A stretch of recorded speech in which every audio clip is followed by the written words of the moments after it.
So when I came in today, my plan was to do a video about Doge Coin because I have friends and family who are asking me whether or not they should invest in it. And then literally overnight, the crypto markets fell by as much as 50%, and a lot of people got washed out. And some people will tell you, buy the dip, go all in. It's going back to 60,000, 100,000, 500,000. And then there are other people who are saying, sell, sell, sell. You need to get out right now. This selling pressure is going to go way, you can send it even lower. So who's right? And more importantly, like, how do you make sense of all of the noise? How do you distill who you should listen to and who you should avoid listening to? So to explain this, let me compare this to something. I live in Austin, Texas. In Austin, Texas, housing prices are going to the moon. Housing prices are going crazy. It's hard to buy a house because there's so much demand for buying real estate here in Austin, Texas. The price of houses is going up because lots of people want to live in Austin, Texas. So because there's lots of people who want that thing, the price goes up. I don't mean to insult your intelligence. You already know this, but compare that to Doge Coin, or at least a lot of cryptocurrencies. They go up because they hope that other people will buy it from them at a higher price. That's the reason why Doge Coin has been going up. That's why if you listen to a lot of people who will justify investing in something like Doge Coin, they'll say, well, if Elon keeps talking about it, or if everybody else keeps buying it, it's going to $1, it's going to $10, it's going to whatever. When your decision to invest in something is based on what you think other people are going to pay for it in the future, it's a bad investment.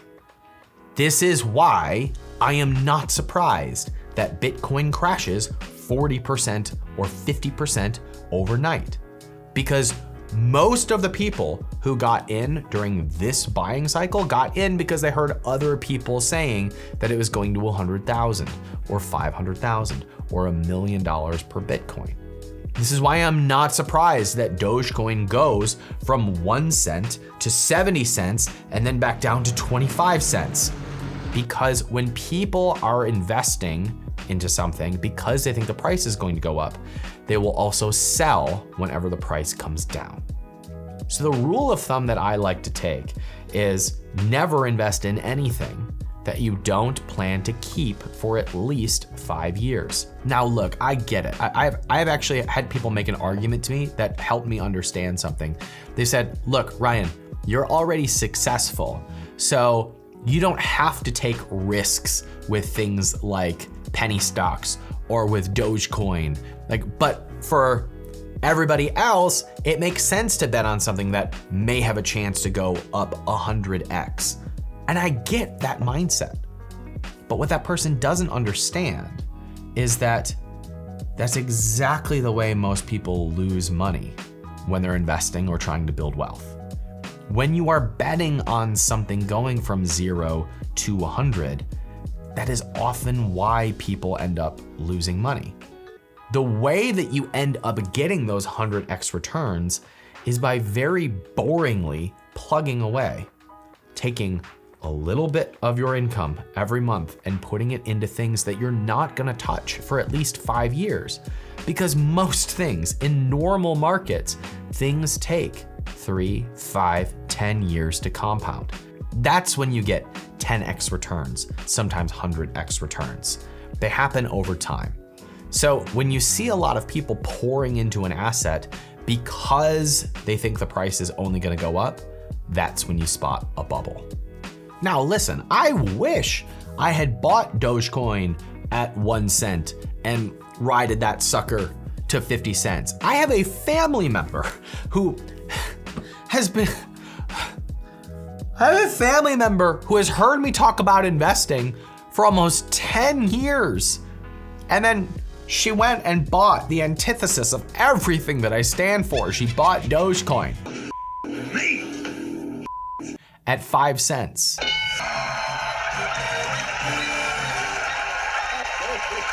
And I calculated that her ROI, her gain in 3 months was better than mine over the previous 5 years combined. I wish that I had bought Dogecoin or Bitcoin at low prices and rode it all the way up to the top. But I begged that person to sell at 60 and 70 cents. I begged that person to sell when they had a 10x return. 10x returns aren't normal. They're great when they happen, but they often take 10 years. And so if you get that kind of return, awesome. But when you can listen to other people talk about how they're just gonna get in, make 10x and sell and get out, they're misunderstanding that that requires somebody else to buy it from them after it's gone up 10x. And the question remains, well, who sees value in it when it has gone up 10x? What's the use for it? What's the purpose of it? Now, some people will make the argument that Bitcoin has value when it's at 250,000, 300,000, 500,000. And I've heard and I understand those arguments. But if we do go up to 500,000, there's gonna be a lot of speculators pouring in along the way that are hoping that it goes from 40,000 to 100,000, and they're selling as soon as it gets there. So the difference in that mindset versus somebody who is actually gonna make a lot of money is, are you buying something that you see real value in? Is there real utility, real value, real use to the things that you are buying? And I wanna offer a different strategy to you that can still allow you to have exposure to Bitcoin and all of these other cryptocurrencies that you wanna speculate on, but it not be so speculative. And that's by buying the businesses that are actually building the infrastructure that will make cryptocurrencies available to everyone else. Coinbase IPO'd at like $400 a share. At the time of this video, they've come all the way down to 200. If you wanna be in the crypto space, buy the business that is participating in all of this craziness, because they have profits. Regardless of what happens to the price of Bitcoin or Ethereum, Coinbase is going to have users. Coinbase is going to create value for the people who are using that platform.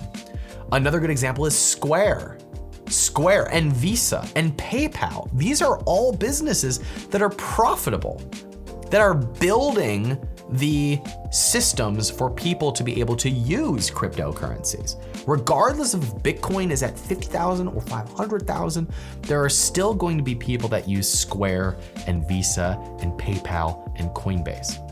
And so these companies will produce profits and growth and create value regardless of what is happening to the price of the cryptocurrency.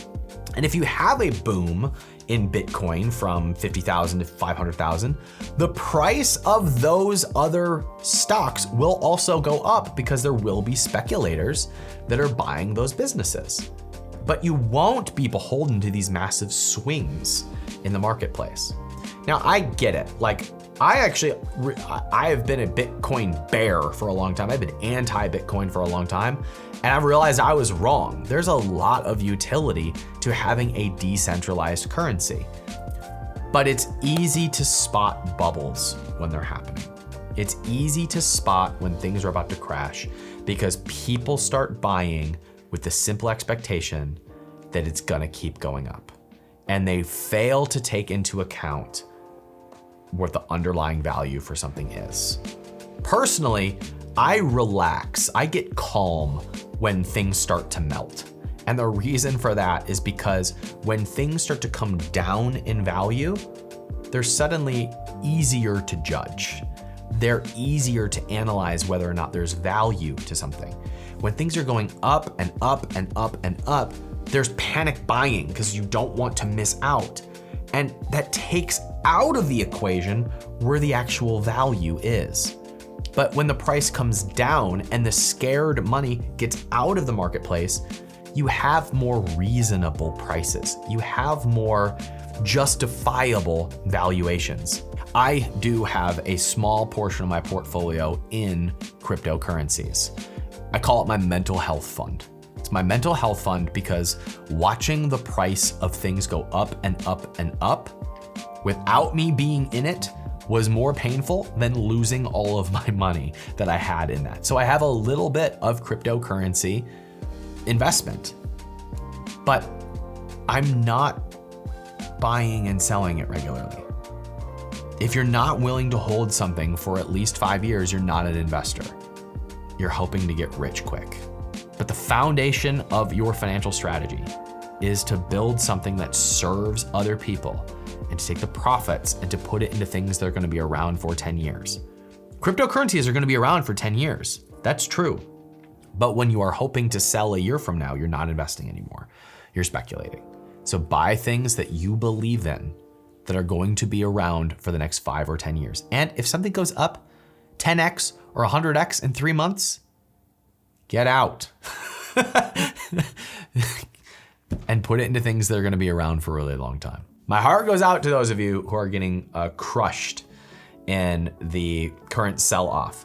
If you believe in this sector, then you should look at this as an opportunity to buy more.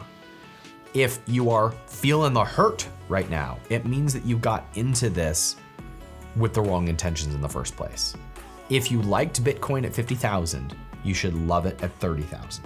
You have to think, where is this going 5 years from now? Because when you think about 5 years from now, you can look through the temporary price adjustments and move toward your goals over the next 5 years. Investing is not a game that you play for where you will be in 6 months.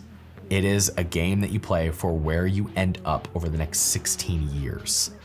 That's how you get really, really rich. My name is Ryan Daniel Moran. I help entrepreneurs build businesses and invest the profits.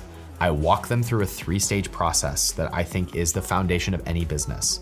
Call it the grind, the growth, and the gold. They're the 3 stages to having a $1 million business. Those 3 stages, getting clear on what you're doing, launching profitably, and scaling to a very stable 7 figures so that you've got the cash flow to be able to invest the profits. That's how this game is played. And if you want to find out more about what we do, we have a little incubator called the Capitalism Incubator. You can just go to capitalism.com/inc and find out exactly what we do. Thanks for watching this video. Hope you found value in it, and I'll see you on the next one. Take care.